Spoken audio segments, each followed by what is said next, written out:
I'll always have a question for Coach. There you Appreciate go. it. Boom. Hey, Kelvin, good morning. How you doing? Good morning. Good morning. I guess since we talked to you on Saturday, just curious, with the quick turnaround, one, how practice has gone, and two, you see a little bit, I know it's a process, but have you seen some of the guys, how they're responding to getting some more time on the court and sort of getting their legs back and everything? Well, when we decided to see where we could fit this game in, and there's a good chance this isn't the last game that's going to be postponed or have to see where you can put it in the schedule. We knew that this would back up to Tulsa, but I didn't know where else to put it. Our next bye week, I think, is February 3rd to February 10th. We're playing either 2 or 3 games a week up until then. But ideally, you wouldn't put a road game in front of 2 other road games. Most people are a lot smarter than I am. They wouldn't start conference play with a home game and then 3 straight road games. But in this COVID year, I think you just have to do what's best. I just thought that was best. And I called Johnny personally and said, "Look, Johnny, we've got some COVID issues here that we've got to navigate through. What do you think about moving this game to Christmas Day or the day after Christmas?" My first proposal was do it on Christmas Day because I prefer to keep our kids together. So we settled for 1 o'clock, or 2 o'clock. I think ABC changed it to 1 on the 26th, which means now you got to turn around and play a road game on the 29th, and then you play another road game on January 3rd. But, the issue there is practice time. We just don't have a lot of practice time. After the Tulsa game, we have a little time, but then again, we're going to have to, get our kids in a recovery mode, get their legs right, rest up a little bit, and then try to practice. We just haven't had a lot of practice with our team. We really haven't practiced with Caleb. The day before games or once you get into the meat of the season, you're not practicing as much as you're preparing for the next game. But after the Tulsa game, we'll have a little time for practice. So, but that's kind of where we are, just getting ready for our next game.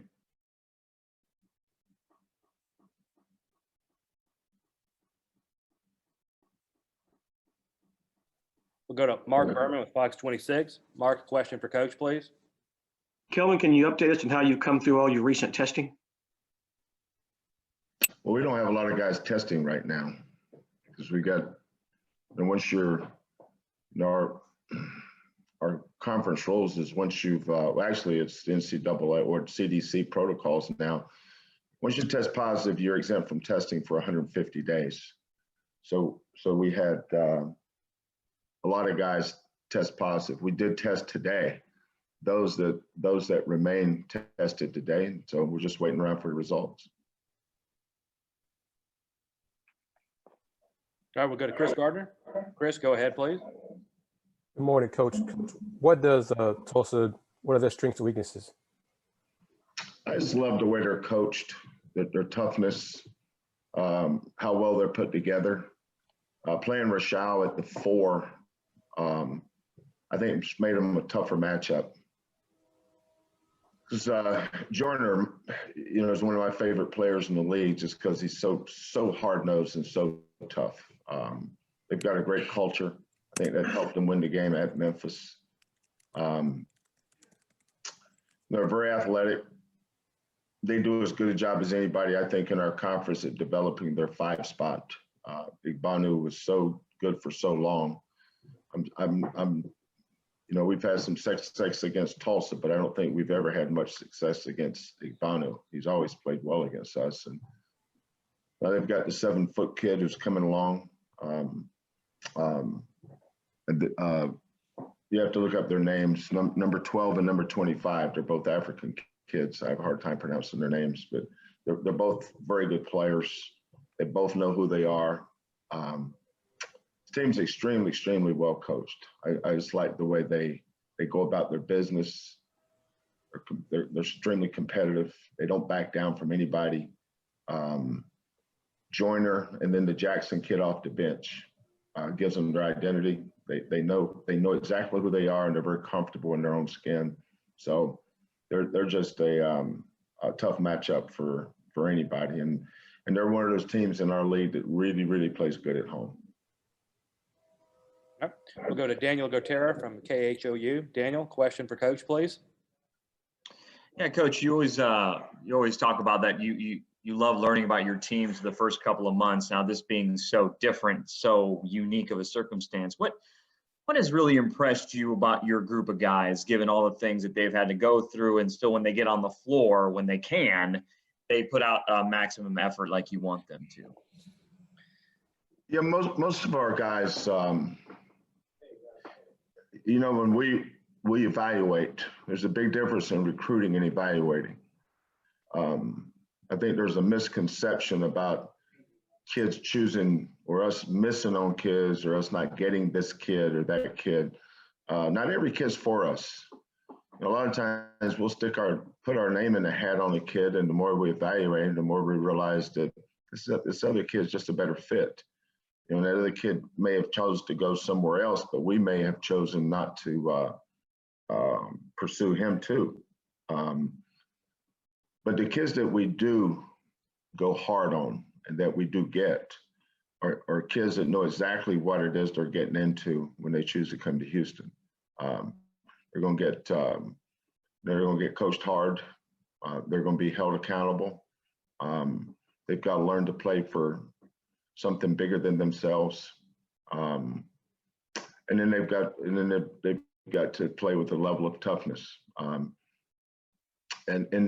And I think character matters. I don't think you can have low character guys. And it's one of the things you evaluate with kids, is that we're not just evaluating their skill set. If somebody's never seen a kid play and you just look at what his rating is, that's kind of a shallow way of evaluating somebody based on what number star they are. That's not the way this thing works for a coach. We're around these kids almost every day in intense situations. We're in planes and buses and hotels and meals and practice and film. We want high character guys. I want a team full of guys I don't mind losing with. I think that's important, to have guys you don't mind losing with, because you're going to lose. We're 7-0, but we're going to lose some games. If we play them, we're going to lose them. But when you lose games, you've got to have guys that can handle, practices after losses, and then the preparation for your next game. Those are the peaks and valleys, adversity that we talk about. But I think the character of your kids help you get through those situations.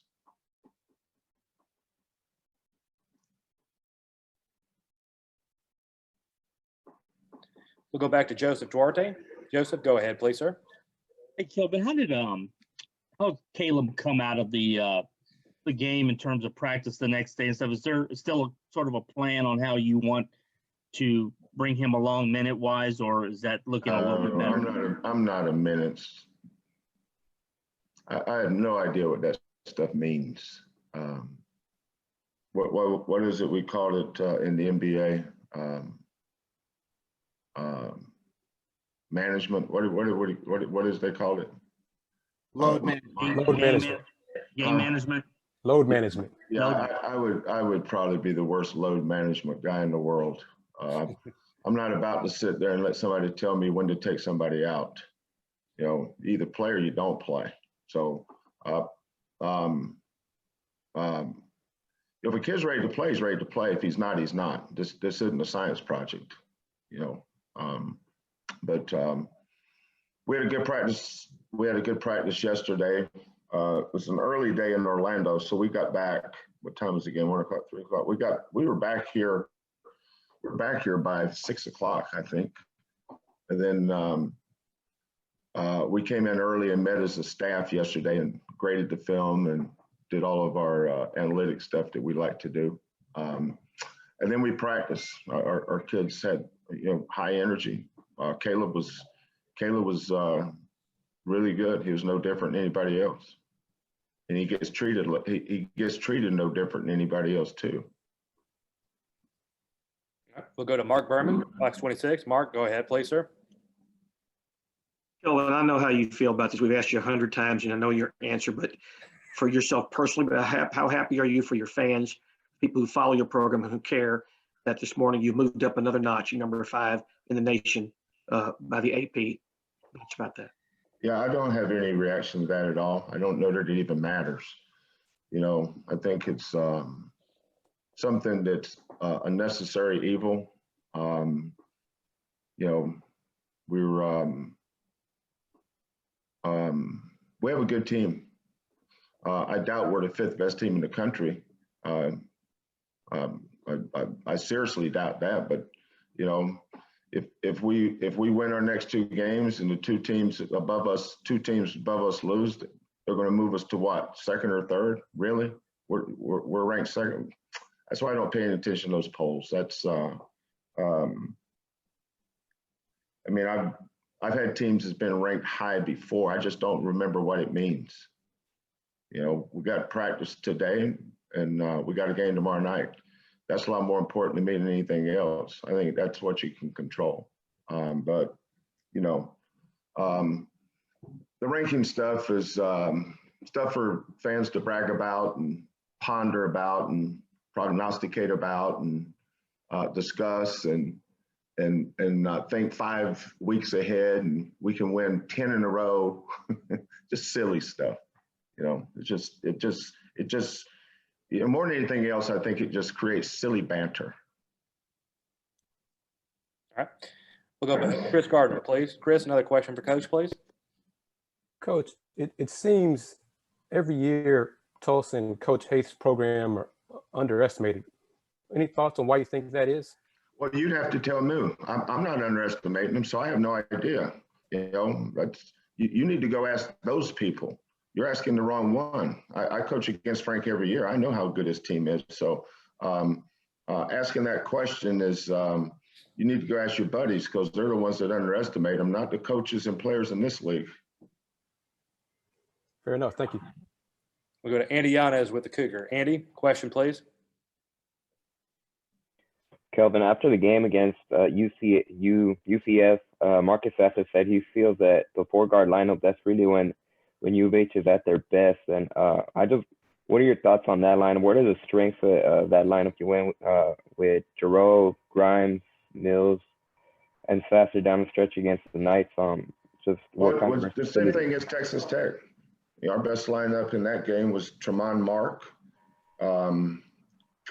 Marcus, Quentin, and Dejan. You know, that's not a revelation. You know, that's the way it's been all year. You know, we play our small lineup every single game.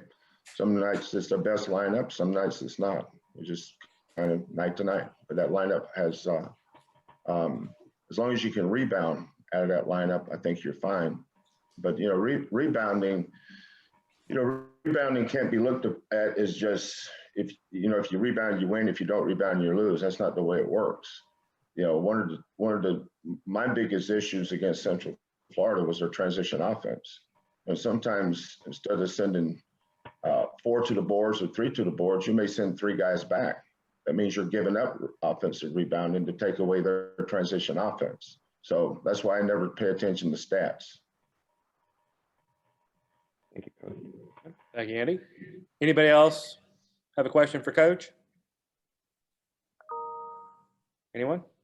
All right. Thank you very much, Coach. If you'll hang tight, we'll